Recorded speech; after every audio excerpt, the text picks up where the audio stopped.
আসসালামু আলাইকুম সুপ্রিয় শিক্ষার্থী বন্ধুরা, কেমন আছো সবাই? আশা করছি তোমরা ভালো আছো। আলহামদুলিল্লাহ আমি ভালো আছি।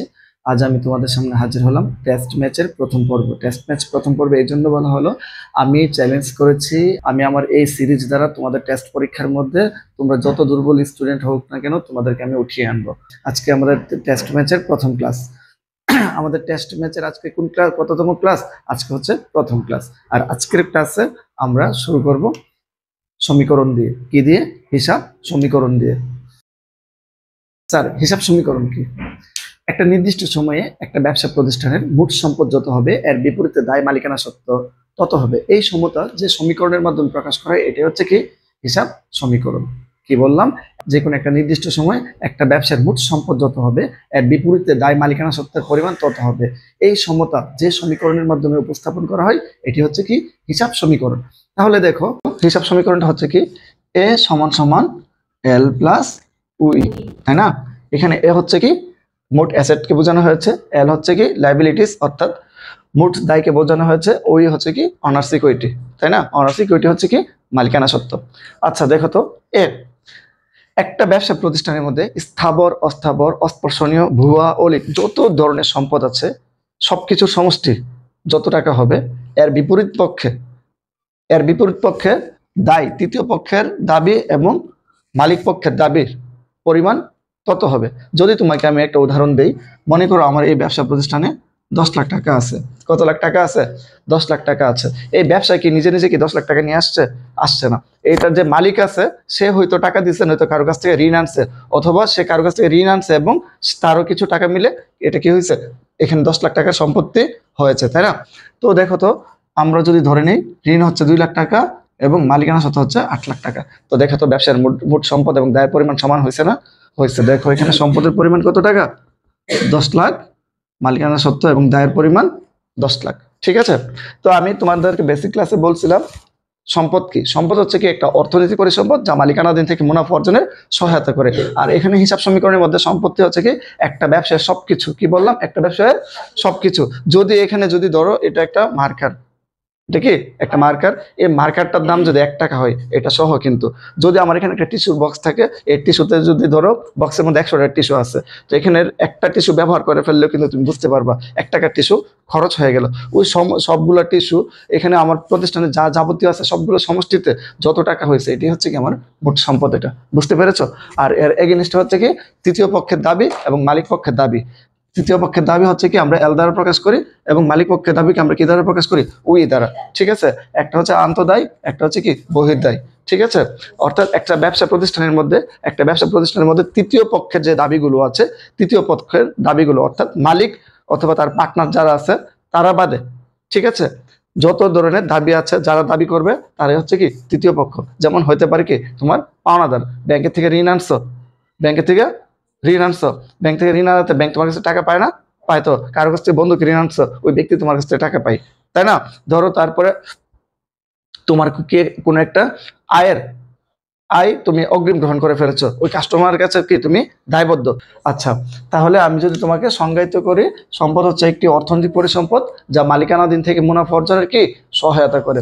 আর স্যার এল এল হচ্ছে কি? ব্যবসায়ের মোট সম্পত্তির উপর তৃতীয় পক্ষের দাবি। এই যে এখানে 10 লাখ টাকা হইলো, এই 10 লাখ টাকার মধ্যে তৃতীয় পক্ষের দাবি কত? এটা হচ্ছে কি আমাদের তৃতীয় পক্ষের দাবি। আর ওই বা মালিকানা সত্ত্ব কি? একটা ব্যবসায়ের মোট সম্পত্তির উপর তৃতীয় পক্ষের দাবি বাদ দেওয়ার পর অবশিষ্ট যা থাকে এটি হচ্ছে কি স্যার? আমাদের কি? মালিকানা সত্ত্ব। আমরা কি বুঝতে পেরেছি? আচ্ছা, এবার দেখো, এটা হচ্ছে কি? আমাদের হিসাব সমীকরণের মৌলিক রূপ। এটা কি? আমাদের হিসাব সমীকরণের মৌলিক রূপ। আমাদের হিসাব সমীকরণের মৌলিক রূপটা কি? এ সমান সমান এল প্লাস উই। আচ্ছা, এই উই এর কি অন্য কোনো নাম আছে কিনা? হ্যাঁ, উই এর অন্য কোনো নাম আছে। দেখো, এ সমান সমান এল প্লাস উই, তাই না? এই উই এর কিন্তু অন্য নাম আছে, শুধু ই দ্বারা ইকুইটি প্রকাশ করে, শুধু পি দ্বারা প্রোপ্রাইটরশিপ প্রকাশ করে। ঠিক আছে? এ সমান সমান এল প্লাস পি যে কথা, এ সমান সমান এল প্লাস উই একই কথা, আবার এ সমান সমান এল প্লাস শুধু ই একই কথা। বুঝতে পেরেছো? আচ্ছা, তো আমাদের এটা ছিল আমাদের কি? হিসাব সমীকরণের মৌলিক রূপ। এবার আমরা যদি এর বর্ধিত রূপটা দেখি, এক্সটেন্ডেড যে ফর্মটা আছে এটা যদি আমরা দেখি, এ সমান সমান এল প্লাস সি প্লাস আর minus D minus E x. ঠিক আছে? আচ্ছা, তো দেখো এটা হচ্ছে আমাদের হিসাব সমীকরণের কি মৌলিক রূপ, এটা হচ্ছে কি আমাদের হিসাব সমীকরণের কি এক্সটেন্ডেড বা বর্ধিত রূপ। আচ্ছা স্যার, এখানের মধ্যে কি আসছে? দেখো এখানের মধ্যে কিন্তু স্পেসিফিক নতুন কোনো কিছু আসে নাই, শুধুমাত্র আমাদের যে উইটা আছে এই মালিকানা সত্ত্বকে প্রভাবিত করে এমন 4টা উপাদানকে আমরা ভেঙে লিখেছি, তাই না? তো এখানে কি আছে, এ হচ্ছে অ্যাসেটস, এল হচ্ছে কি লায়াবিলিটিস বা তৃতীয় পক্ষের দাবিটা, প্লাস দেখো এই উইটাকেই কিন্তু আমরা ভাঙছি, মূলত এই প্লাস পর্যন্ত কিন্তু ঠিক আছে, তাই না? তো উইয়ের মধ্যে কি চলে আসছে, সি, এখানে কি চলে আসছে আর, এখানে আসছে কি ডি, এখানে আসছে কি ইএক্স। এখানে টোটাল 4টা উপাদান আসছে।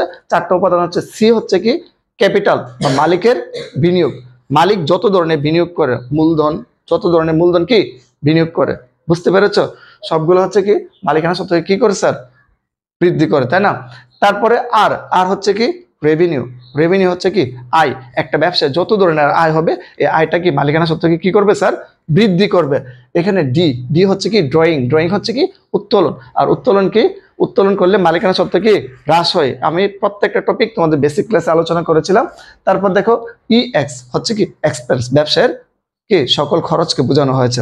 তো আমি তোমাদেরকে একদম যদি সামষ্টিকভাবে যদি বলি, আমাদের এখানে হচ্ছে কি হিসাব সমীকরণ, এটা হচ্ছে আমাদের মৌলিক রূপ, আর এটা হচ্ছে কি আমাদের বর্ধিত রূপ। আর বর্ধিত রূপ মানেই মালিকানা সত্ত্বকে প্রভাবিত করে ওই উপাদানগুলোকে আমরা কি করি, প্রেজেন্ট করি, তাই না? তো আমরা কি বুঝলাম, এখানে মালিকানা সত্ত্বকে প্রভাবিত করে 4টি উপাদান, এর মধ্যে 2টি উপাদান কি করে মালিকানা সত্ত্বকে স্যার কি করে বৃদ্ধি করে, স্যার কি করে মালিকানা সত্ত্বকে বৃদ্ধি করে, আর 2টি উপাদান কি করে মালিকানা সত্ত্বকে হ্রাস করে।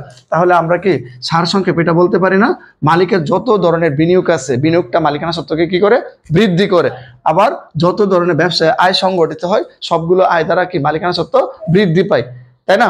তারপর দেখো, যদি মালিক ব্যক্তিগত প্রয়োজনে ব্যবসা হতে কোনো কিছু নিয়ে যায় তাকেই তো উত্তোলন বলে, তাই না? যদি কোনো কিছু মালিক ব্যক্তিগত প্রয়োজনে ব্যবসা থেকে নিয়ে যায় তাকে কি বলে, উত্তোলন বলে। হ্যাঁ, এটা কি করে মালিকানা সত্ত্বকে স্যার কি করে, মালিকানা সত্ত্বকে এটা কি করে স্যার হ্রাস করে। অপরদিকে খরচ ও মালিকানা সত্ত্বকে কি হ্রাস করে। তোমরা কি এতটুকু কি বুঝতে পেরেছো নাকি বুঝো নাই, বলো? বলো, যদি তোমাদের বোঝার ঘাটতি থাকে বলো, আমি আবার বুঝাই দিই। সংক্ষেপে যদি বলি, হিসাব সমীকরণটা কি, এটা একটা সমীকরণ, এটা এমন সমীকরণ, এটা দিয়ে তুমি যে কোনো একটা ব্যবসা প্রতিষ্ঠানে যে কোনো সময় একটা ব্যবসা প্রতিষ্ঠানের সম্পদ যত হবে তার এগেনস্টে দায় মালিকানা সত্ত্বের পরিমাণ তত হবে, এই সমতা দেখানো হয় এটা দিয়ে, বুঝতে পেরেছো? আর হিসাব সমীকরণের মূল রূপ হচ্ছে কি এ সমান সমান এল প্লাস উই, এই যার মধ্যে থাকে কি সম্পদ এবং এর এগেনস্টে দায় মালিকানা সত্ত্বের দেওয়া থাকে, তাই না?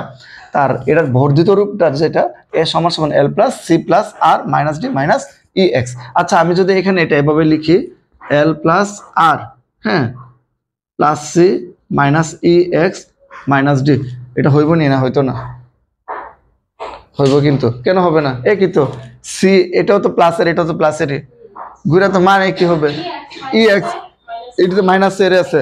যদি এটা এভাবেও যদি হইতো এল প্লাস, হ্যাঁ, তোমার C minus E x minus D plus আর, তাও তো হইতো, কারণ কি আমার এখানে সিটা আর আরটা তো প্লাসেরই আর এই দুইটা তো মাইনাসের, ঠিক আছে? তাহলে আমরা কি বুঝলাম, একটা হিসাব সমীকরণের মধ্যে 2টা পক্ষ থাকে, একটা থাকে সম্পদের পক্ষ আর একটা দায় মালিকানা সত্ত্বের পক্ষে, তাই না?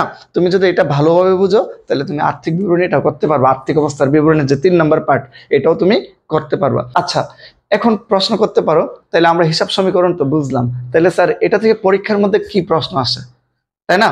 হ্যাঁ, তোমাদের এটা থেকে পরীক্ষার মধ্যে 4 ধরনের প্রশ্ন, 5 ধরনের প্রশ্ন মানে সবসময় দেখা যায়। এর মধ্যে সবচেয়ে গুরুত্বপূর্ণ 3টা টপিক, একটা হচ্ছে কি বিবরণী ছক প্রস্তুত করা, যেটাকে আমরা টেবুলার ছক বলি, ঠিক আছে, বা হিসাব সমীকরণে লেনদেনের প্রভাব, ঠিক আছে। আর আরেকটা হচ্ছে কি হিসাবে ডেবিট ক্রেডিট নির্ণয় করো, আরেকটা হচ্ছে কি তোমার সমীকরণ পদ্ধতিতে কারণ ব্যাখ্যা করে। এই 3টা খুব বেশি দেখা যায়। আর বাকি যে 2টা, একটা হচ্ছে কি ডেবিট ক্রেডিট নির্ণয় করে হিসাবে শ্রেণী বিভাগ আর শুধু শ্রেণী বিভাগ, এই 5টা প্রশ্ন তোমাদের এই অধ্যায় থেকে সবচেয়ে বেশি দেখা যায়। হ্যাঁ, খুব কমই আসে, কিন্তু প্রথম যে 3টা বলছে এটা তোমাদের সবচেয়ে বেশি আসে। তাহলে প্রশ্নগুলো আমি লিখে দিই, মানে কোন কোন প্রশ্নগুলো আসে। তোমরা যদি হিসাব সমীকরণ বেসিক ধারণাটা বুঝে থাকো, পেয়ে থাকো, তাহলে অবশ্যই তোমরা করতে পারবা। তাহলে দেখো কোন কোন ধরনের প্রশ্নগুলো হয়ে থাকে। স্যার একটু দেখি তো, দেখো আমি এখানে কয়টা লিখছি, 5টা। এই অধ্যায় থেকে তোমাদের এই 5টা প্রশ্ন আসে, ঠিক আছে? আর একটু আগে ইয়া বলছিলা, সিনথিয়া বলছিলা কি স্যার এটা আমাদের পরীক্ষায় আসবে, হ্যাঁ, এটা তোমাদের পরীক্ষায় আসবে, মানে এটা মানে বন্দুকের গুল্লি মিস, এটা মিস নেই, এটা আসবে। এই তিনটা থেকে তিনটা আসার সম্ভাবনা, মানে এটা তো 100%, আর এগুলা আসতে পারে 80% না, 95% পসিবিলিটি। এই আমার মনোযোগ তো ওইদিকে চলে যায়। তাহলে দেখো, তাহলে আমার এখানে কি, এখানে 95% আসার সম্ভাবনা, মানে এটা তো আসবে, এর সাথে যে কোনো একটা আসবে, বুঝছো? আচ্ছা একটু দেখো। আর এখন এই যে আমি এখানে 5টা দিলাম, এই 5টাই আমরা যদি লেনদেনগুলো ভালোভাবে বুঝতে পারি, চিনতে পারি, তাহলে আমরা করতে পারবো। ঠিক আছে, তাহলে আজকে আমরা সর্বপ্রথম যে টপিকটা দেখব, সমীকরণ প্রভাব। এটাকেই বলে বিবরণী ছক, এটাকেই বলে কি টেবুলার ছক। বুঝতে পেরেছো? তাহলে আমরা এটা প্রস্তুত করব না, এখন এটা প্রস্তুত করাটা আমরা জানবো, মুছে ফেলি। হ্যাঁ, তাহলে দেখো, তাহলে আমরা বিবরণী ছক কিভাবে প্রস্তুত করব। তো বিবরণী ছক প্রস্তুত করার জন্য আমি তোমাকে ছোট্ট 3টা কৌশল বলবো। কয়টা কৌশল? 3টা কৌশল। স্যার কয়টা কৌশল? 3টা কৌশল। এই 3টা কৌশল তুমি রপ্ত করবো। আমি তোমাকে কথা দিচ্ছি, তুমি যদি লেনদেন মোটামুটি ভাবে চিনো, তুমি হিসাব সমীকরণ সম্পূর্ণভাবে শেষ করতে পারবে। আর এই হিসাব সমীকরণ রিলেটেড আমি এর আগে তোমাকে যে 5টা প্রশ্নের প্যাটার্ন দেখিয়েছি, সবগুলো প্রশ্নের প্যাটার্নই তুমি সাধারণভাবে সমাধান করতে পারবে। আর এর পূর্বে তোমাকে অবশ্যই লেনদেনটা চিনতে হবে। আর লেনদেন চেনার জন্য তোমাকে কোথায় যেতে হবে? আমার বেসিক ক্লাস, বেশি না, 1 ঘন্টা 30 মিনিট বা 35 মিনিট এরকম টোটাল 5টা ভিডিওতে আমি দেখিয়েছি, হ্যাঁ, কোন লেনদেন কিভাবে পোস্টিং দিতে হয়। তাহলে দেখো, আমরা কিভাবে বিবরণী ছক প্রস্তুত করব, বা টেবুলার ছক, বা টেবুলার সামারি, বা হিসাব সমীকরণের মধ্যে লেনদেনের প্রভাব আমরা কিভাবে দেখাবো। তো এখন আমরা দেখব আমরা কিভাবে বিবরণী ছকটা প্রস্তুত করব বা টেবুলার সামারি প্রস্তুত করব।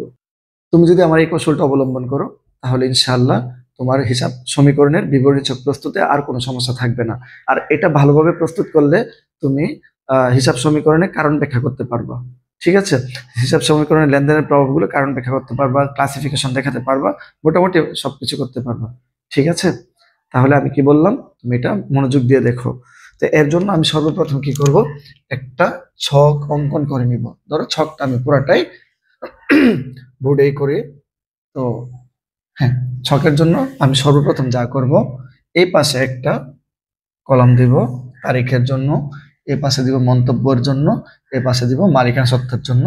তারপরে দেখো আমি এটাকে একটু টেনে দিব এভাবে। ঠিক আছে, তো দেখো আমাদের মূল হিসাব সমীকরণটা যেন কি, এ সমান সমান এল প্লাস উই, তাই না? তো দেখো আমি এখানে সর্বপ্রথম এ পাশে কলামের মধ্যে দিলাম তারিখ নাম, এদিকে দিলাম মূলধন বা উই, এখানে লিখলাম মন্তব্য, আর এ পাশে লিখব সম্পদ, এ পাশে লিখব দায় বা এল। ঠিক আছে, আর এখানে লম্বা করে একটা দাগ দিয়ে দিলাম ছোট করে। আচ্ছা, এখন দেখো তো আমাদের হিসাব সমীকরণটা লেখা হয়েছে কিনা, তুমি একটু ভালোভাবে খেয়াল করো। হ্যাঁ হয়েছে, কিন্তু দেখো আমি তোমাকে বলি, এ সম্পদ, তাই না, এল এল, উই উই, তাহলে কি আমাদের মূল সমীকরণটা লেখা হয়েছে? ডেফিনেটলি হয়েছে। এখন দেখো এল এবং উই এর মাঝে একটা প্লাস চিহ্ন আছে, আছে না? এই যে, সেই জন্য আমি এখানে একটা প্লাসের জন্য এই কলামটা দিয়ে দিলাম। তো স্যার আমি কি বললাম, আমাদের হিসাব সমীকরণের মধ্যে কম্পালসরি কলাম কয়টা? দেখো কয়টা, একটা, দুইটা, তিনটা। কয়টা স্যার? তিনটা, আর প্লাসের জন্য আমি একটা দিলাম। ঠিক আছে, এখন আমাদের লেনদেনগুলো কিভাবে পোস্টিং দিব? লেনদেনগুলো পোস্টিং দেওয়ার জন্য আমি তোমাকে সংক্ষেপে দুই পাশে দুইটা কথা লিখে দিব। এই কথার উপর বেস করে তুমি লেনদেনগুলো পোস্টিং দিবা, কিন্তু শর্ত হচ্ছে তোমাকে লেনদেন চিনতে হবে। ঠিক আছে, আর লেনদেন চেনার জন্য কোনো ভয়ের কারণ নেই। আমি তোমাদের বেসিক ক্লাসে লেনদেন চিনিয়ে দিয়েছি। আমি 1 ঘন্টা 30 মিনিট বা 35 মিনিটের 5টা ভিডিও আপলোড করেছি, অর্থাৎ 5টা ভিডিওর লেন্থ হচ্ছে কি, কতক্ষণ? হ্যাঁ, 1 ঘন্টা 30 থেকে 35 মিনিট। তুমি যদি 5টা ভিডিও দেখো মনোযোগ সহকারে, তোমার লেনদেন চিনতে আর কোনো অসুবিধা হবে না, আমি কথা দিচ্ছি। ঠিক আছে, তো যেহেতু তুমি টেস্ট ম্যাচ, তোমার ফাইনাল সামনে পরীক্ষা, যেহেতু তোমার সামনে টেস্ট পরীক্ষা, তোমাকে ভালো প্রস্তুতি নিতে হবে। তাহলে তুমি প্রস্তুতি নেওয়ার জন্য হলেও তুমি আমার ভিডিওগুলো দেখে আসতে হবে। যদি দেখে আসতে পারো, আমি কনফিডেন্টলি বলতে পারি তোমার কোনো সমস্যা হবে না।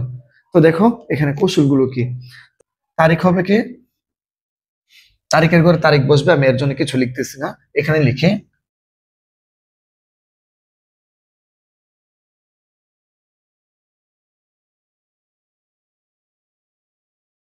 লিখবো। হ্যাঁ, ধন্যবাদ তোমাদেরকে ধৈর্য সহকারে দেখার জন্য। আচ্ছা, তো আমি তোমাকে কি বলছি, আমি শুধুমাত্র তোমাকে তিনটা কথা বলবো, তিনটা বাক্য বলবো। এই তিনটা বাক্যের উপর ভিত্তি করেই তুমি তোমার সম্পূর্ণ হিসাব সমীকরণটা সমাধান করতে পারবো। আমি তোমাকে কি বললাম, বিবরণী ছক প্রস্তুত করার জন্য তোমাকে কম্পালসরি কয়টা কলাম করতে হবে? তিনটা। প্রথম হচ্ছে কি এখানে তারিখ, এখানে হচ্ছে কি মূলধন, এখানে মন্তব্য। আর যে চিকন কলামটা দেখতেছো এটা হচ্ছে কি আমাদের প্লাসের জন্য, এটা আমি রাখলাম। এবার লেনদেনটা আমরা কিভাবে এবার লেনদেনটা এবার লেনদেনটা আমরা কিভাবে পোস্টিং দিব? দেখো, এই লেনদেনটা পোস্টিং দেওয়ার জন্য তুমি আমার এই বাক্যগুলো শুধু অনুসরণ করবে। তো দেখো, এই পাঁচটাকে কিন্তু আমি সম্পদ ধরে নিয়েছি। সম্পদ নিয়ে কি লিখছি? প্রত্যেক সম্পদের নামে আলাদা কলাম হবে এবং ওই সম্পদের কলামের মধ্যে সেই সম্পদের সমজাতীয় সকল লেনদেন লিপিবদ্ধ হবে। তো দেখো, আমি এই বাক্যটা দ্বারা তোমাকে কি বুঝিয়েছি, আমাদের লেনদেনে আমরা যতগুলো সম্পদ পাবো, প্রত্যেকটা সম্পদের জন্য আলাদা করে কলাম হবে।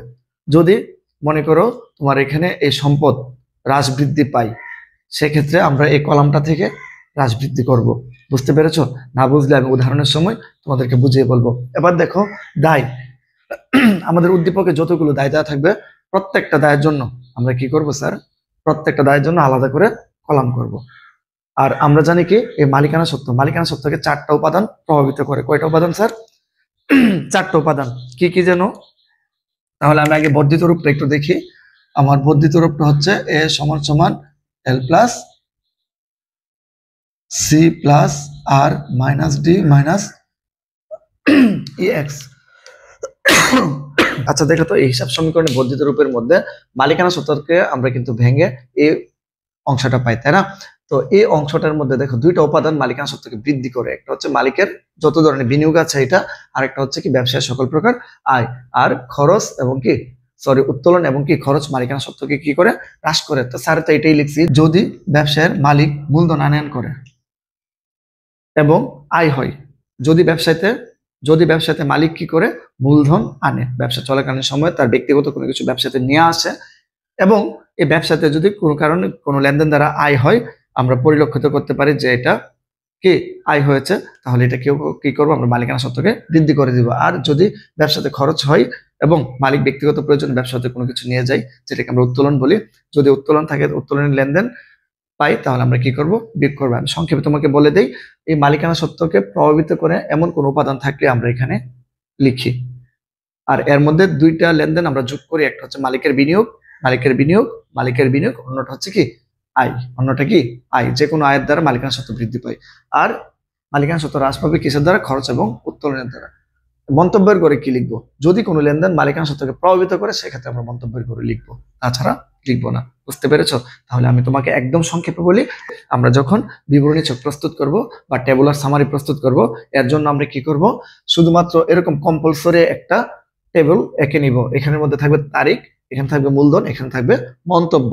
এখানের মধ্যে আমরা কি করব? তারিখের পরে যে অংশটা থাকবে পুরোটা ফাঁকা অংশ, ওইখানের মধ্যে সম্পদ এভাবে লিখে দিব। এখানে লিখে দিব দায় এল, ঠিক আছে, লাইবিলিটিস। আর এখানে ওই বা অনার্স ইকুইটি, এখানে মন্তব্য। এখন লেনদেনগুলো কিভাবে পোস্টিং দিব? হ্যাঁ, আমরা লেনদেনে যতগুলো সম্পদ পাবো প্রত্যেকটা সম্পদের জন্য এর পাশে আলাদা আলাদা কলাম হবে। স্যার কি বলছি? আলাদা আলাদা কলাম। এই কথাটা মাথায় রাখতে হবে, প্রত্যেক সম্পদের নামে আলাদা আলাদা কলাম হবে। যেমন আসবাবপত্রের জন্য একটা কলাম, নগদ টাকার জন্য একটা কলাম, ব্যাংক জমার জন্য একটা কলাম, যন্ত্রপাতির জন্য একটা কলাম, অফিস সরঞ্জামের জন্য একটা কলাম। যদি মজুত পণ্য হয়, যদি আমাদের নিত্য মজুত পদ্ধতিতে অঙ্কটা করি, সেক্ষেত্রে কি করব? নিত্য মজুতের জন্য কি একটা কলাম করতে হবে। আর যদি আবার ব্যবসাতে যতগুলো দায় থাকবে, দায়ের জন্য কলাম। এখন বলবা স্যার তাহলে এগুলো পাবো কোথায়? হ্যাঁ, এগুলো তো প্রশ্নই পাবা, তুমি যখন লেনদেন পড়বা তখনই বুঝতে পারবা। আমি তো তোমাদেরকে এখন সমাধান করাবোই, সমাধান করালে একদম ক্লিয়ার হয়ে যাবে। আর এখানে এখানে মূলধনের মধ্যে আমরা কি লিপিবদ্ধ করবো? হ্যাঁ, মূলধনের মধ্যে মালিকানা সত্ত্বকে বৃদ্ধি করে এমন উপাদান যদি পাই, মালিকানা সত্ত্বকে হ্রাস করে এমন উপাদান যদি পাই, সেক্ষেত্রে কি করবো? আমরা মূলধনের করে লিপিবদ্ধ করব। ঠিক আছে। আর এদিকে মন্তব্যটা কি? মালিকানা সত্ত্বকে প্রভাবিত করলে মন্তব্য লিখে, অন্যথায় আমরা লিখি না। আচ্ছা, তোমাদেরকে আমি একটা কথা বলে রাখি, আমরা যখন হিসাব সমীকরণটা প্রস্তুত করি, আমাদের ব্যবসায় হিসাব সমীকরণের মধ্যে আমরা দুই ধরনের পরিবর্তন লক্ষ্য করতে পারি। একটা হচ্ছে কি নিট পরিবর্তন, অন্যটা হচ্ছে কি কাঠামোগত পরিবর্তন। নিট পরিবর্তনটা কি, যখন একটা হিসাব সমীকরণের উভয় পাশে প্রভাব ফেলে কোনো লেনদেন দ্বারা, যদি বৃদ্ধি পায় দুই পাশে বৃদ্ধি পাবে, যদি হ্রাস পায় দুই পাশেই হ্রাস পাবে। ঠিক আছে। আর কাঠামোগত পরিবর্তন কোনটা, যেটা যে কোনো এক পাশ, একটা সম্পদ বাড়লে একটা সম্পদ কমবে, বা এখানে একটা দায় বাড়লে একটা মালিকানা সত্ত্ব কমবে, ওরকম। ঠিক আছে, বুঝতে পেরেছো? তাহলে চলো আমি এখন তোমাদেরকে এমন একটা উদাহরণ করাবো, যে উদাহরণটা তুমি পারলে 95% আর 99% হিসাব সমীকরণের মধ্যে লেনদেন পোস্টিং দিতে পারবা। ঠিক আছে। তবে নিত্য মজুদ বাদে, নিত্য মজুদ আমি তোমাকে 2 নম্বর বা 3 নম্বর উদাহরণ দেখাবো, তাহলে তোমার একদম সম্পূর্ণ শেষ হয়ে যাবে। ঠিক আছে, তাহলে দেখতে থাকো। আমি একটা প্রশ্ন তোমাদেরকে এখনই দিয়ে দিলাম, প্রশ্নটা এখন দেখে নাও। তোমরা হয়তো দেখে নিয়েছো। এবার আমি লেনদেন পোস্টিং দেওয়ার জন্য বিবরণী ছক বা টেবুলার সামারিটা অঙ্কন করি। আমি এই প্রশ্নটা তোমাদেরকে সম্পূর্ণ বুঝায় দিব। আশা করি ইনশাআল্লাহ তোমাদের আর কোনো সমস্যা থাকবে না।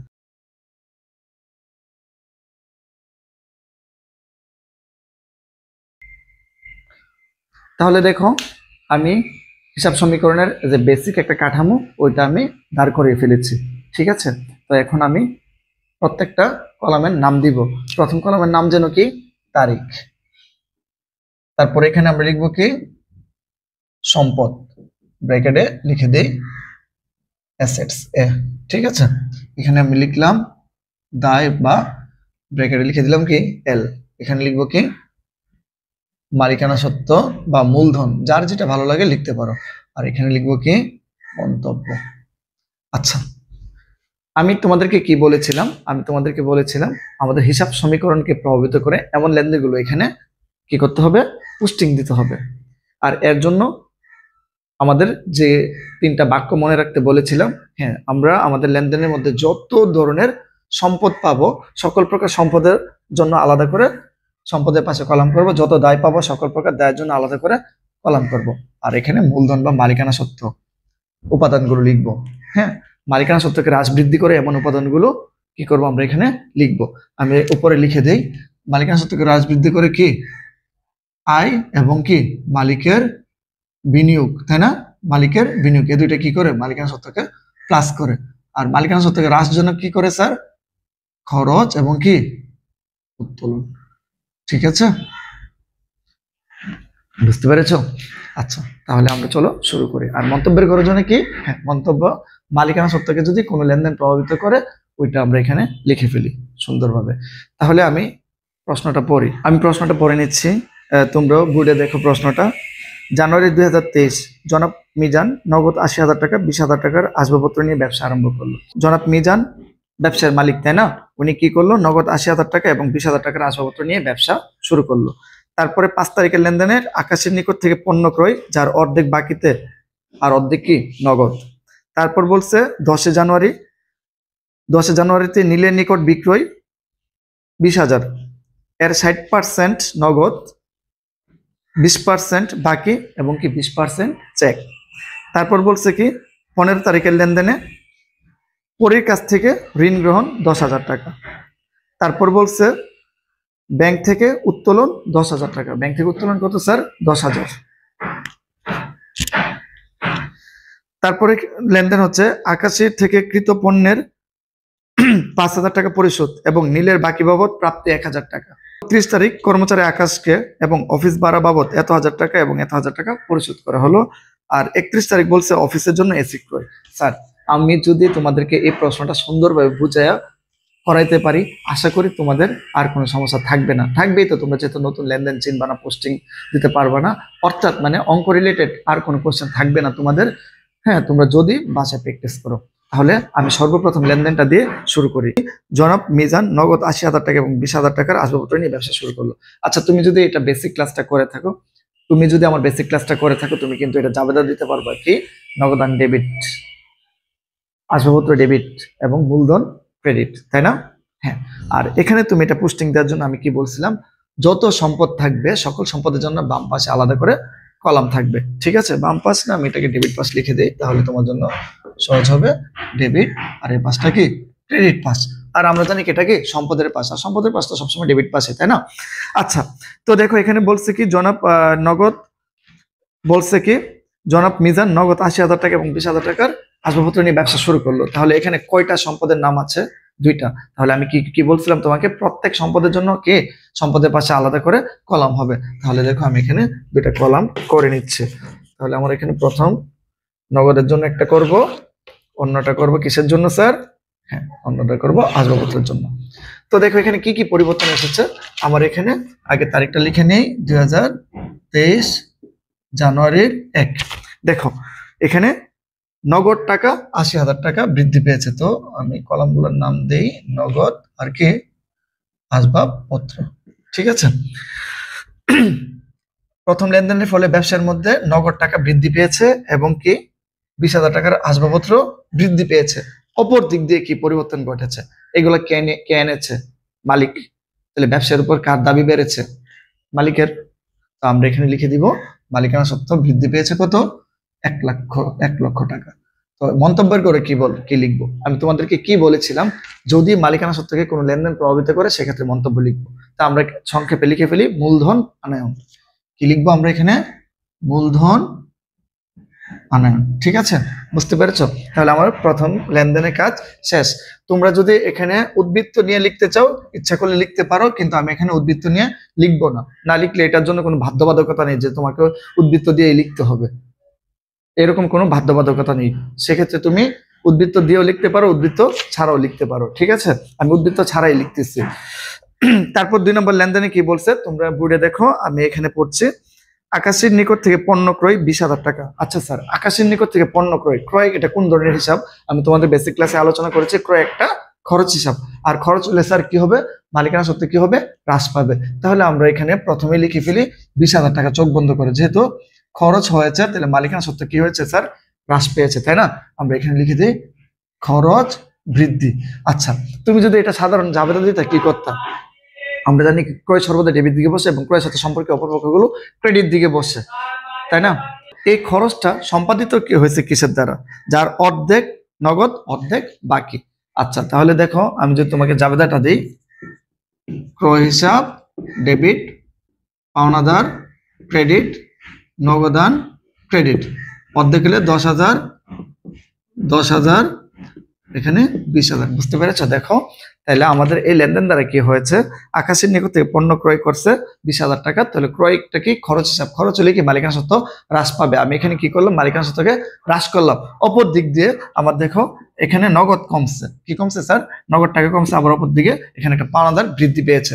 আমি কি বলছিলাম? সকল প্রকার দায়ের জন্য দায়ের পাশে কি করব? আমরা আলাদা করে কলাম করব। তো দেখো তো আমি আলাদা করে কলামটা করে নিচ্ছি।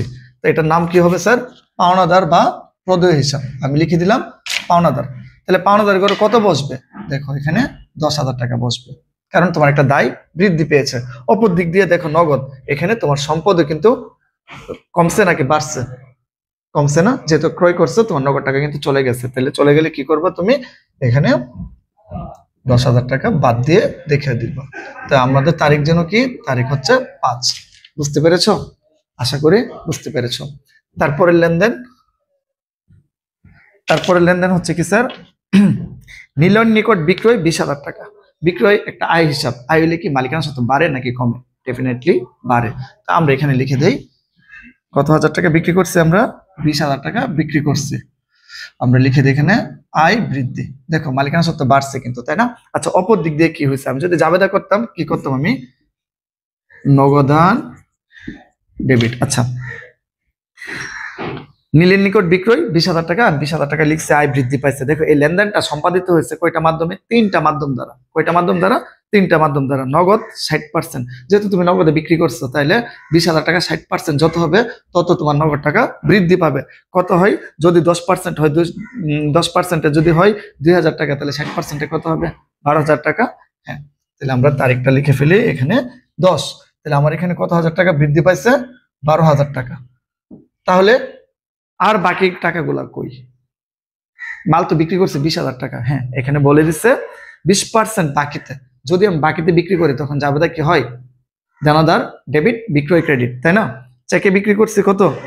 20%। তাহলে আমি এখানে আরো দুইটা সম্পদের নাম পাইলাম, একটা হচ্ছে কি প্রাপ্য হিসাব বা দেনাদার, অন্যটা কি ব্যাংক হিসাব। তাহলে আমি এখানে আরো নতুন দুইটা কলাম করব।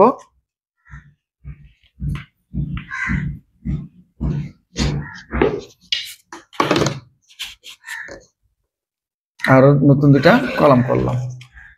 আমার এখানে দেখো দেনাদার বা প্রাপ্য হিসাব একটা বাড়ছে, আর এদিকে একটা ব্যাংক হিসাবও বাড়ছে। আমি তোমাকে আবার বলি, এখানে বলছে কি 20,000 টাকার মাল বিক্রয়, যার 60% নগদে। আর আমি দেখো বিক্রয় পাইয়েই কিন্তু এখানে লিপিবদ্ধ করে ফেলছি, কারণ বিক্রয় একটা আয়, আয় বাড়লে কি মালিকানা সত্ত্ব বৃদ্ধি পায়, তাই না? তো আমি মালিকানা সত্ত্বকে বাড়াই দিলাম। আর এই লেনদেনটা 3টা মাধ্যমে সম্পাদিত হয়েছে।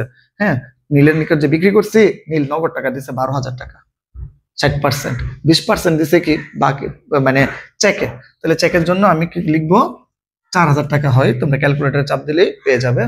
আর এখানে হয় কত, 4,000, মোট 8,000, আর এখানে 12,000, 20,000 টাকা পাইছো। হ্যাঁ, তো দেখো এই লেনদেনের মধ্যে আমার 3টা সম্পদ বৃদ্ধি পেয়েছে। একটা হচ্ছে নগদ সম্পদ, একটা দেনাদার, একটা হচ্ছে কি ব্যাংক। নগদ আগে লিখা ছিল, সেই জন্য এখানে নতুন করে কলাম করিনি। দেনাদার কলাম ছিল না, করলাম। ব্যাংক কলাম ছিল না, কলাম বসালাম। বুঝতে পেরেছো?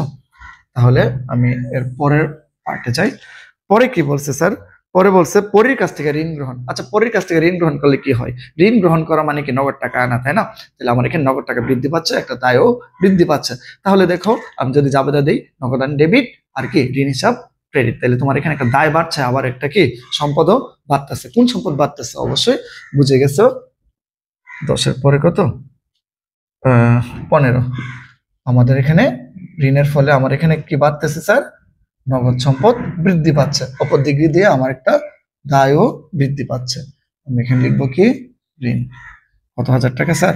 10,000 টাকা। বুঝছো? এটা কি মালিকানা সূত্রকে কোনো প্রভাবিত করছে? করে নাই। তো আমি এখানে কোনো মন্তব্য লিখবো না, এটা খালি থাকবে। তারপরে লেনদেন কি স্যার? তারপরে লেনদেন হচ্ছে কি ব্যাংক থেকে উত্তোলন। আচ্ছা দেখো, তুমি ব্যাংক থেকে উত্তোলন করছো, ব্যাংক থেকে উত্তোলন করা মানে কি? ব্যবসার কাজে ব্যাংক থেকে উত্তোলন করছো, নগদ টাকা ব্যাংক থেকে নিয়ে আসছো। এর দ্বারা কি পরিবর্তন করছে? তো এর দ্বারা কি হয়েছে? একটা সম্পদ বাড়ছে, একটা সম্পদ কমছে। কোন সম্পদ কমছে, কোন সম্পদ বাড়ছে? হ্যাঁ স্যার, অবশ্যই আমার এখানে ব্যাংকের সম্পদ কমছে কত হাজার? 1,000 টাকা। ব্যাংকের সম্পদ কমছে 1,000, এবং নগদের সম্পদ বৃদ্ধি পাইছে কত? 1,000 টাকা। বুঝতে পেরেছো? এটার মধ্যে কি মালিকানা সত্ত্ব কিন্তু প্রভাবিত হয়েছে? হয়নি স্যার। তারপরে লেনদেন কি? আকাশের থেকে কৃত 5,000 টাকা পরিশোধ এবং নীলের বাকি প্রাপ্তি এত হাজার টাকা। আচ্ছা, এরকম হয় না? একদিনে দুইটা লেনদেন হয়তো একদিনে দুইটা কেন, একদিনে অসংখ্য শত শত লেনদেন হয়। হ্যাঁ, আমাদের এখানে কি বলছে, আমরা কি করলাম, আকাশের কাছ থেকে যে পণ্য কিনছিলাম তাকে পরিশোধ করছে 5,000 টাকা। আচ্ছা, যদি তুমি পরিশোধ করো, তোমার এখানে কি কি পরিবর্তন ঘটে? তোমার একটা দায় কমে। আকাশে কি বলতে পারবে সে তোমার কাছ থেকে এখনো 5,000 টাকা পায়? পায় না। কিন্তু ধরো তো আকাশের কাছ থেকে তুমি 10,000 টাকার পণ্য আনছিলা, আনার পর 5,000 টাকা পরিশোধ করে দিছো। এখন কি তোমার পাওনাদারটা বাড়লো নাকি কমলো? ডেফিনেটলি পাওনাদার কমছে, এবং কি অপর দিক থেকে তোমার কি হইলো, নগদ টাকাও কমছে। তাহলে জাবেদা করলে কি করতাম? জাবেদা করলে তুমি লিখতে পাওনাদার ডেবিট, নগদান ক্রেডিট, তাই না? তো আমি তোমাদেরকে বলি, বেসিক ক্লাসগুলো বুঝলে এগুলো এমনি বুঝতে পারবা। তো দেখো, আমি যেহেতু এখানে পাওনাদারকে পরিশোধ করছি 5,000 টাকা, তাহলে আমার এখানে পাওনাদারের থেকে 5,000 টাকা বাদ দিয়ে দিব, অপর দিক দিয়ে আমার নগদ টাকাও কমে গেছে কত? 5,000 টাকা। ঠিক আছে। আবার একই দিনে কি হয়েছে, নীলের বাকি প্রাপ্তি। নীল কি ছিল? আমাদের দেনাদার। তাহলে দেনাদার কাছ থেকে যে 1,000 টাকা পেয়ে গেলাম, তাহলে আমার কি এখনো কি দেনাদার 4,000 থাকবে নাকি 1,000 কমে যাবে? 1,000 কমে যাবে, এবং এখানে 1,000 টাকা বৃদ্ধি পেয়ে যাবে। আচ্ছা, অনেকে বলবা স্যার বরাবর লিখছেন। আচ্ছা, কোনো সমস্যা নাই, কিন্তু আমি তোমাকে বোঝানোর সুবিধার্থে দেখো, এখানে তুমি দানাদার থেকে যে আদায় করছো, এখানে দানাদার 1,000 টাকা কমে গেছে, নগদ টাকা 1,000 টাকা বেড়ে গেছে। বুঝতে পেরেছো? আচ্ছা দেখো, এই লেনদেনেও কিন্তু মালিকানা সত্ত্বের কোনো প্রভাব পড়েনি, সেজন্য আমি মন্তব্য লিখিনি। তারপরে বলছে কি, কর্মচারী আকাশকে এবং অফিস ভাড়া পরিশোধ করা হলো এত টাকা। এখানে দুইটা ফিগার দেওয়া। হ্যাঁ, দুইটা ফিগার দেওয়া। আমরা কি করছি, কর্মচারী আকাশকে বাতাসকে যাকে খুশি তাকে দেই, আর এখানে ভাড়া দিচ্ছি। আমরা দুইটা খরচ একদিনে করছি, তাই না? আচ্ছা, যা হোক, খরচ করছি। খরচ করলে মালিকানা সত্ত্ব বাড়ে নাকি কমে? ডেফিনেটলি কমে, কারণ খরচের নাম সর্বদাই ডেবিট দিকে বসে। আমি কিন্তু ওই এখানে এই ডেবিট ক্রেডিট কিন্তু এভাবে তুমি মিলাতে পারবা না। আমি তোমাকে এটা বলি, খরচ করলে মালিকানা সত্ত্ব বাড়ে নাকি কমে? কমে। যদি কমে, তাহলে আমরা কি করব, এখানে টোটাল 5,000 টাকাই তো না, 5,000 টাকা বাড়ায় দিলাম, মন্তব্য লিখে দিলাম কি খরচ বৃদ্ধি। ঠিক আছে। আর অপর দিক দিয়ে তোমার কি হয়েছে, এখানে যেহেতু চেকে বা ওরকম কিছু বলে নাই, তাহলে আমি ধরে নিলাম 5,000 টাকা, ইচ্ছা করলে ভাঙ্গা ভাঙ্গা লিখতে পারো, আমি একত্রে লিখে দিলাম 5,000 টাকা কি খরচ হয়েছে। হওয়াতে কি হয়েছে, আমার এখানে নগদ টাকা 5,000 টাকা কমে গেছে। ঠিক আছে। ও সরি, আমি দুইটা তারিখ দেই নাই। এটার কত তারিখ ছিল, আগেরটা 25, এর পরেরটা হচ্ছে কত 30, তারপর হচ্ছে 31 তারিখ লিখে ফেলি আগে, না তো মনে থাকে না। আচ্ছা, তারপর দেখো অফিসের জন্য কি করছি, এসি ক্রয় করছি। আচ্ছা দেখো, অফিসের জন্য এসি ক্রয়, এটা কোন ধরনের সম্পদ? আসবাবপত্র না, যন্ত্রপাতি না, এটা হচ্ছে কি অফিস সরঞ্জাম। আমি তোমাদের বেসিক ক্লাসে বলেছিলাম ইলেকট্রনিক্সের যত ধরনের সম্পদ আছে সবগুলো হচ্ছে কি অফিস সরঞ্জাম। তাহলে আমার এখানে কি অফিস সরঞ্জাম নামে কোনো কলাম আছে? স্যার নাই। তাহলে আমি এখানে কি করব, নতুন করে একটা কলাম করলাম, অফিস সরঞ্জাম। কি লিখলাম, অফিস সরঞ্জাম। আচ্ছা দেখো তো টাকা কত, 20,000 টাকা। আমার একটা সম্পদ বৃদ্ধি পেয়েছে, অন্য একটা সম্পদ হ্রাস পেয়েছে। তাহলে আমার কোন সম্পদ বাড়ছে, অফিস সরঞ্জাম সম্পদ বাড়ছে। অপর দিকে যেহেতু এটা কিনছি, নগদ কিনছি, তাই না, 20,000 টাকা হ্রাস পেয়েছে। বুঝতে পেরেছো? এ হচ্ছে আমাদের হিসাব সমীকরণ। পোস্টিং দেয়া কত সহজ। তো আমি তোমাকে আবার বলি, হিসাব সমীকরণ প্রস্তুত করার জন্য, হিসাব সমীকরণের লেনদেনের প্রভাব দেখানোর জন্য বা টেবুলার সামারি প্রস্তুত করার জন্য তুমি শুধুমাত্র কম্পালসরি 3টা কলাম করবা, তারিখ, মালিকানা সত্ত্ব এবং মন্তব্য। এখন বলবা স্যার এই কলামগুলোকে আগে করলে সমস্যা হবে না? সমস্যা হবে না, তো আমি তোমাকে বোঝার সুবিধার্থে বলতেছি। তো এই 3টা কলাম করার পরে উপরে লিখে দিবা সম্পদ, এখানে লিখে দিবা কি দায়। ঠিক আছে। তারপরে সম্পদের পাশে কি করবা, যত ধরনের সম্পদ আছে প্রত্যেকটা সম্পদের নামে আলাদা করে কলাম করবা। তো আমরা যখন প্রশ্নগুলো পড়ছি, সম্পদের নাম পাইছি আর কলাম করছি, সহজ মনে হয়েছে না? অপর দিক দিয়ে দায়ের জন্য কি করবা, তোমরা আলাদা করে কলাম করবা। ঠিক আছে। প্রত্যেকটা দায়ের জন্য আলাদা কলাম হবে। আর এখানে মালিকানা সত্ত্বকে প্রভাবিত করে এমন লেনদেন গুলো পেলে আমরা কি করব, যোগ বিয়োগ করবো মালিকানা সত্ত্বের সাথে। এবং মন্তব্যের গড় তখনই লিখবো যখন মালিকানা সত্ত্বকে প্রভাবিত করবে। ঠিক আছে। চলো আমরা যোগ করে দেখি আমাদের হিসাব সমীকরণ ঠিক আছে কিনা। আমাদের এখানে নগদের পরিমাণ কত, 80,000, 10,000 টাকা মাইনাস যোগ 12,000 যোগ 10 যোগ 1 যোগ 1 মাইনাস 5 মাইনাস 5 মাইনাস 20, কত 64,000। নগদের পরিমাণ কত বেরোলো, 64।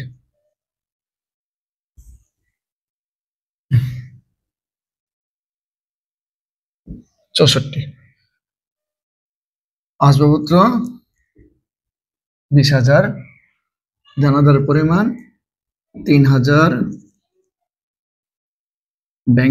ব্যাংকের পরিমাণ কত 3,000,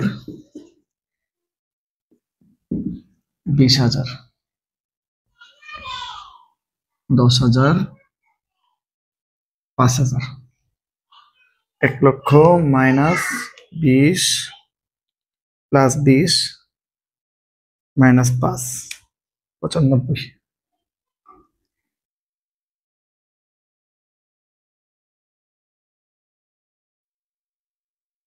এক লাখ 10। দেখো যদি আমরা সম্পদ যোগ করি 64, 20, 3, 3, 20, 1,10,000। তাহলে আমাদের ডেবিট সাইড ক্রেডিট সাইড মিলছে না, আমাদের সম্পদ যত হয়েছে এর এগেইনস্টে দায় মালিকানা সত্ত্বের পরিমাণ তত হয়েছে।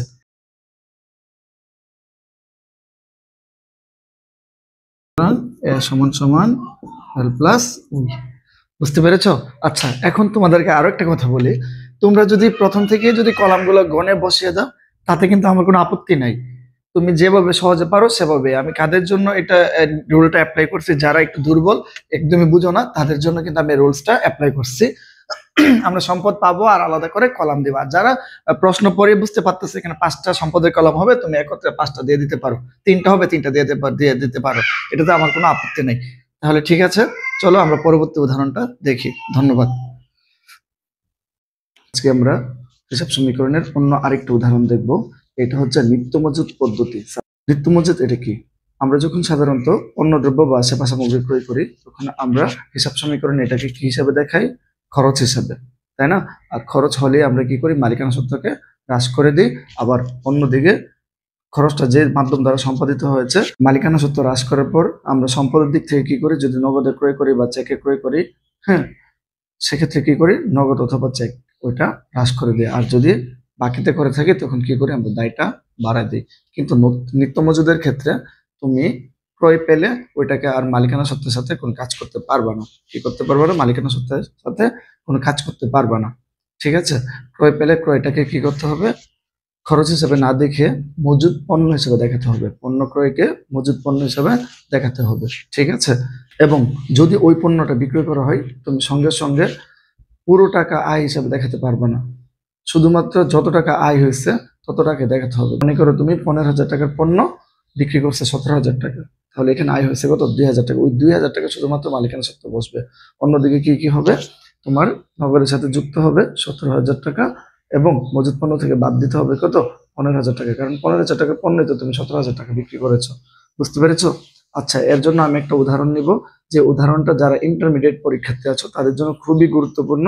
আমি যে উদাহরণটা করব এটা হচ্ছে সিলেট বোর্ড 2017। ঠিক আছে? তাহলে চলো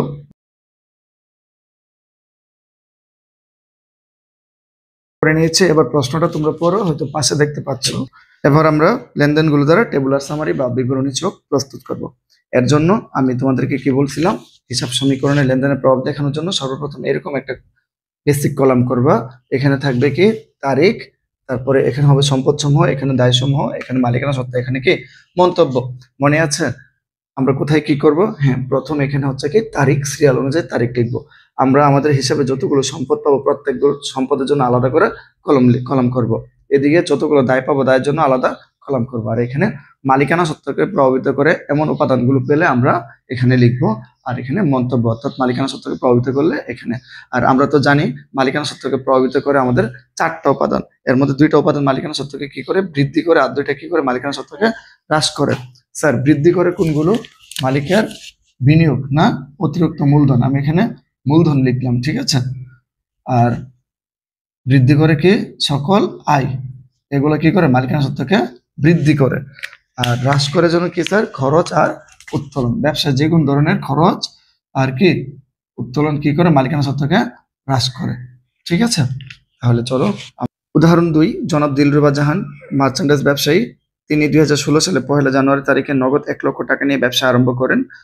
জানুয়ারি মাসে তার ব্যবসায় সম্পাদিত লেনদেন সমূহ। তাহলে মালিক কি করছে? এখানে নগদ টাকা নিয়ে ব্যবসা শুরু করছে, তাই না? যদি ব্যবসা নগদ টাকা নিয়ে ব্যবসা শুরু করে, এখানে কি কি পরিবর্তন ঘটবে? আমাদের ব্যবসায় নগদ টাকা বৃদ্ধি পাবে এবং অপর দিকে কি? মালিকানা সত্ত্ব বৃদ্ধি পাবে, তাই না? আর নগদ টাকা একটা সম্পদ, সম্পদের জন্য কি করব? আমি আলাদা করে একটা কলাম করব।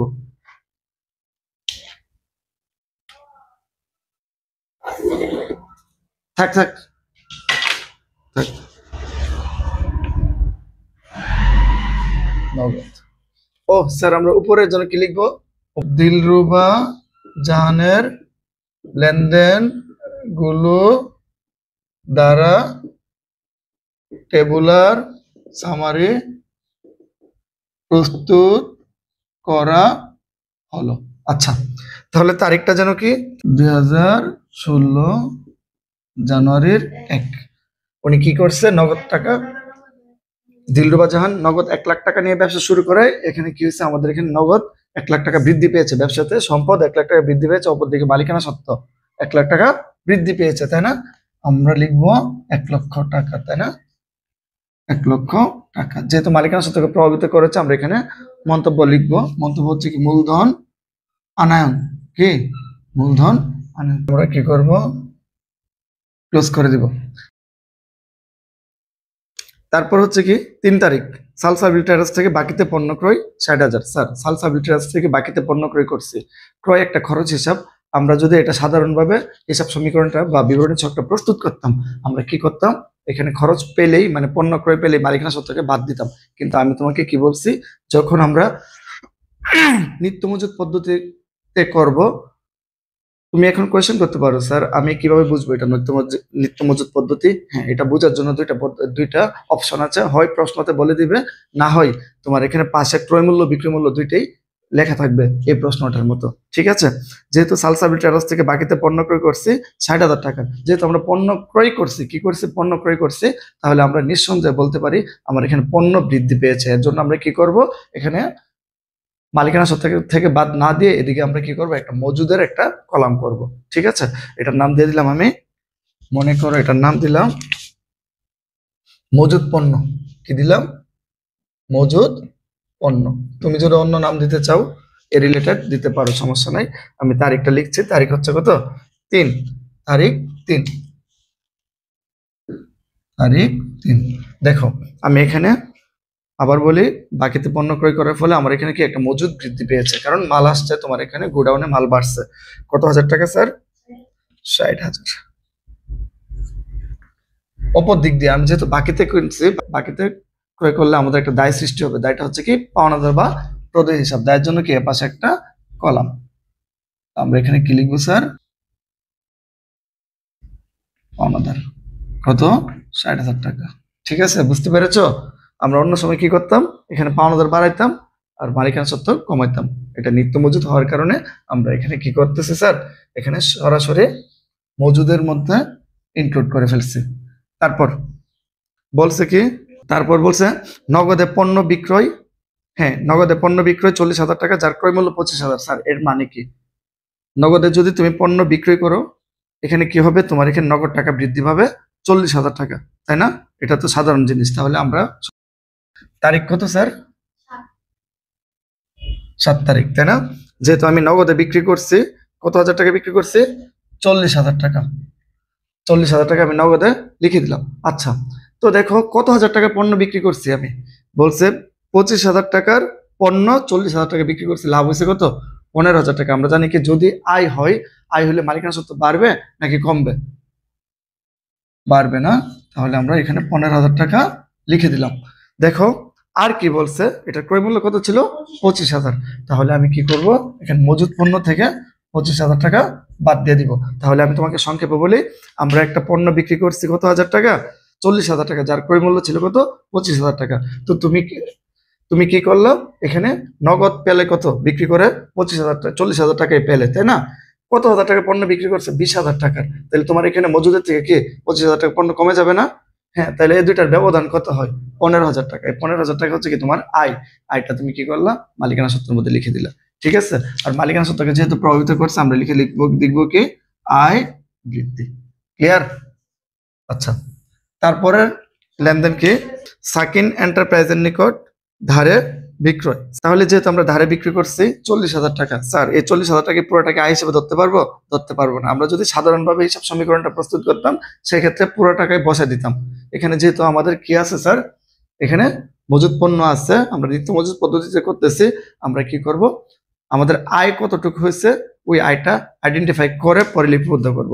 তাহলে দেখো আমরা ধারে বিক্রি করছি কত, 40,000। তাহলে স্যার আমাদের এখানে দেনাদারের পরিমাণ কত, এখানে দেনাদার যেহেতু আমরা বিক্রি করি 40,000, পুরো 40,000 টাকা হচ্ছে কি আমাদের দেনাদার বা বাকিতে হইলো, তাই না? আচ্ছা দেখো, এর মধ্যে ক্রয় মূল্য কত, 20,000। তাহলে আমরা মজুদ থেকে বাদ দিয়ে দিব কত স্যার, 20,000 টাকা। বুঝতে পেরেছো? আর অপর দিক দিয়ে আমাদের লাভ হয়েছে কত, 20,000। মানে আয় হয়েছে, লাভ হয়েছে কত, 20,000। বুঝতে পেরেছো? আমরা কিন্তু শুধুমাত্র আয়ের অংশটাই লিখছি মালিকানা সত্ত্বের মধ্যে। তাহলে আমরা এখানে লিখবো আয় বৃদ্ধি। বুঝতে পেরেছো? তারিখ যেন কত ছিল, 10 তারিখ। আচ্ছা 10 তারিখের পরের লেনদেনটা কি, সালসাবিল ট্রেডার্সকে পণ্য ফেরত। আচ্ছা সালসাবিল ছিল কি আমাদের পাওনাদার। তো এই সালসাবিল ট্রেডার্সের পণ্য আমরা কি করতেছি, ফেরত দিচ্ছি। ফেরত দেওয়া থেকে আমার ঘরে আমাদের যে স্টকটা আছে, যে মজুদ আছে, এখন কি মজুদের পরিমাণ সমান থাকবে নাকি কমে যাবে, কমে যাবে। অপর দিক দিয়ে আমরা যার কাছ থেকে ক্রয় করেছিলাম সে আমাদের পাওনাদার, আমাদের দায়ের পরিমাণ ছিল কি 60,000 টাকা না, যেহেতু আমরা ফেরত দিচ্ছি সেক্ষেত্রে আমাদের দায়ের পরিমাণ বাড়বে নাকি কমবে, কমবে। তাহলে আমরা কি করবো স্যার, এখানে মজুদ পণ্য থেকে বাদ দিয়ে দিব কত হাজার টাকা স্যার, 2,000 টাকা। কারণ আমি 2,000 টাকা পণ্য ফেরত দিলাম, অপর দিকে পাওনাদারও আমার কমে গেল 2,000। আমাদের তারিখটা যেন কত ছিল স্যার, 20 তারিখ। ঠিক আছে। আচ্ছা তারপরে লেনদেনে কি বলছে, 25 তারিখ 3% বাট্টা সাপেক্ষে সালসাবিল ট্রেডার্সকে 3/4 পরিশোধ। স্যার এর মানে কি, সালসাবিল আমাদের কাছ থেকে কত টাকা পায়, 58,000 টাকা। দেখো 60,000 টাকা পায়, তো 2,000 টাকা পণ্য ফেরত দিচ্ছে, এখন পায় কত, 58,000 টাকা। কত হাজার টাকা পাই, 58,000 টাকা। আমাদের কালার কি আসবে এখন, কালো।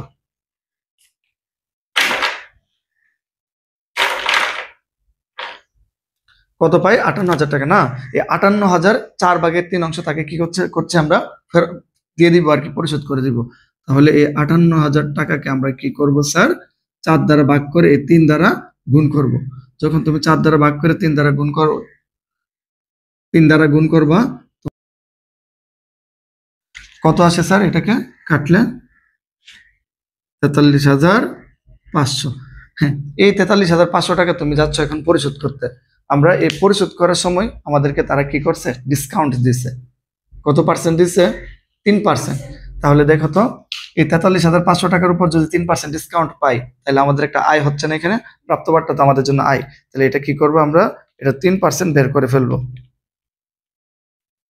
3% কত হয় স্যার? 1305 টাকা। কত আসে? 3% কাটলে কত আসে? 1305 টাকা। তাহলে আমরা 43,500 টাকা পরিশোধ করে কত টাকা বাট্টা পাইছি? 1305 টাকা। তাহলে আমরা তাকে পরিশোধ করছি কত? 42,195 টাকা। ঠিক আছে, তাহলে দেখো আমাদের এখানে এই লেনদেন দ্বারা কি হয়েছে, এই লেনদেন দ্বারা তো এখানে কি বলছে, সাফিন এন্টারপ্রাইজ থেকে 4% বাট্টাই, সরি 25 তারিখ, হ্যাঁ 3% বাট্টা সাপেক্ষে সালসাবিল ট্রেডার্সকে 3/4 পরিশোধ। তার মানে কি আমরা 43,000 টাকা, 43,500 টাকা পরিশোধ করে আমরা বাট্টা পাইছি 1305 টাকা এবং নগদ টাকা পরিশোধ করছে 42,195 টাকা। তাহলে এখানে কি কি পরিবর্তন ঘটলো? আমাদের পাওনাদারের পরিমাণ কত কত হ্রাস পেল? 43,500 টাকা। হ্যাঁ, 500 টাকা। বাট্টা পাইছি কত? 1305 টাকা। এটা আমাদের আয়, এই জন্য মালিকানা সত্ত্বের সাথে যোগ করে দিলাম। এবং অপর দিক দিয়ে আমাদের নগদ টাকা কত কমছে? 42,195। তারিখটা যেন কত ছিল? 25 তারিখ। বুঝছো? আমি তোমাদেরকে আবার বলি, আমাদের পাওনাদার পরিমাণ ছিল 58,000 টাকা। প্রথম ছিল 60,000, 60 থেকে 2 বাদ দেওয়া হয়েছে কত? 58। বলছে কি 58,000 টাকার 4/3 অংশ পরিশোধ করে দিচ্ছি। তাহলে আমরা কাটলে হয় কত? 43,500 টাকা। এই 43,500 টাকার উপর 3% বাট্টা কাটছি, মানে আমরা যে ছাড়টা পাইছি, তাহলে বাট্টার পরিমাণ হয়েছে কত? 1305 টাকা। আর এখানে কত? 42,195 টাকা আমরা তাকে পরিশোধ করছি নগদ টাকা। এটাই আমরা এখানে পোস্টিং দেখেছি, আমাদের নগদ টাকা কমছে 42,195। আর এখানে আমাদের পাওনাদার কমছে কত? 43,500। আর বাকি টাকাটা, এই দুইটার ব্যবধানটা হচ্ছে কি আমাদের প্রাপ্তবারটা। প্রাপ্তবারটা একটা আয় হয়েছে, এই জন্য আমরা এখানে লিখে দিব আয় বৃদ্ধি। আয় বৃদ্ধি, বুঝছো? দুইটা লেনদেন মাত্র, একটু ওয়েট। তারপর সাফিন এন্টারপ্রাইজ থেকে 4% বাট্টা পরবর্তী আদায় 19,200 টাকা। আচ্ছা দেখো, এখানে বলছে সাফিন এন্টারপ্রাইজ থেকে 4% বাট্টা পরবর্তী আদায় 19,200 টাকা। তার মানে কি আমরা বাট্টা দেওয়ার পর 19,200 টাকা আদায় করছি। এর কথাটা হচ্ছে কি, এখানে বলছে সাফিন এন্টারপ্রাইজ থেকে 4% বাট্টা পরবর্তী আদায় 19,200। তার মানে কি আমরা বাট্টা বাদ দেওয়ার পর 19,200 টাকা আদায় করছি, 4% বাট্টা। তাহলে এই 19,200 টাকা এখানে কত পার্সেন্টের টাকা আছে? এখানে 96% টাকা আছে। ঠিক আছে, তাহলে আমরা এখানে কি করব স্যার, এখানে আমরা লিখবো দেনাদার থেকে আদায়। দেনাদার থেকে আদায় করছি কত? 19,200। তাহলে আমরা আমাদের এখানে কত হাজার টাকা বৃদ্ধি পাইলো স্যার? 19,200 টাকায় বৃদ্ধি পেল। 19,200 টাকা বৃদ্ধি পেল। তাহলে স্যার 19,200 টাকা এখানে কত পার্সেন্টের টাকা?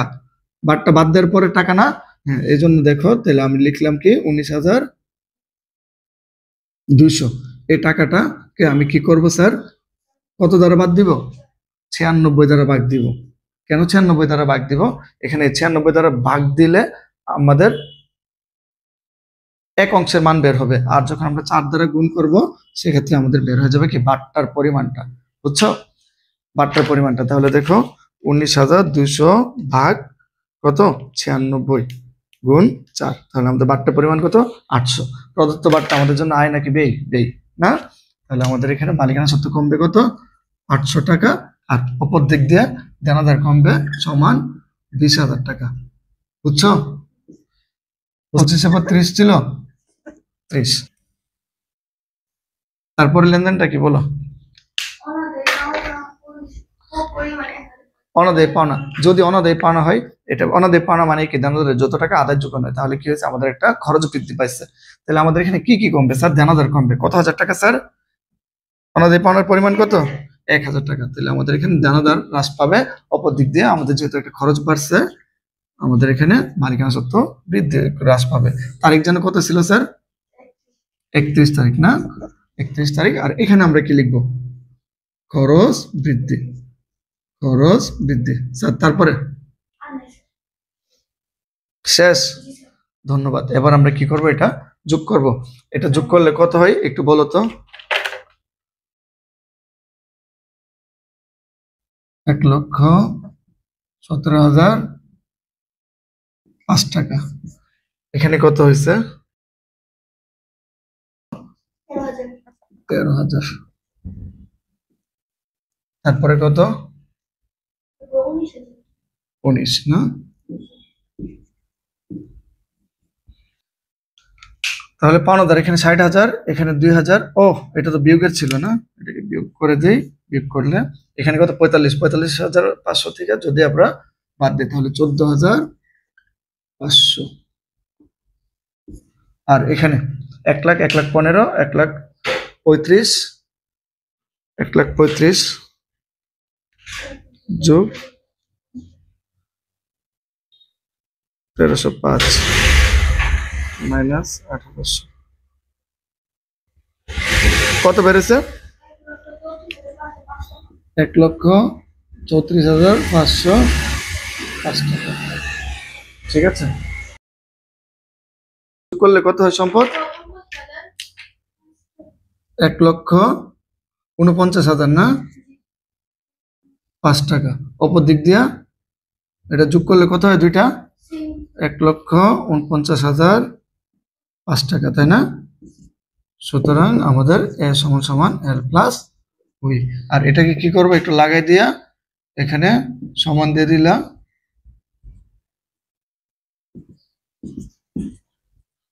আশা করি বুঝতে পেরেছো। এই অঙ্কটা তোমাদের জন্য খুব গুরুত্বপূর্ণ। ঠিক আছে।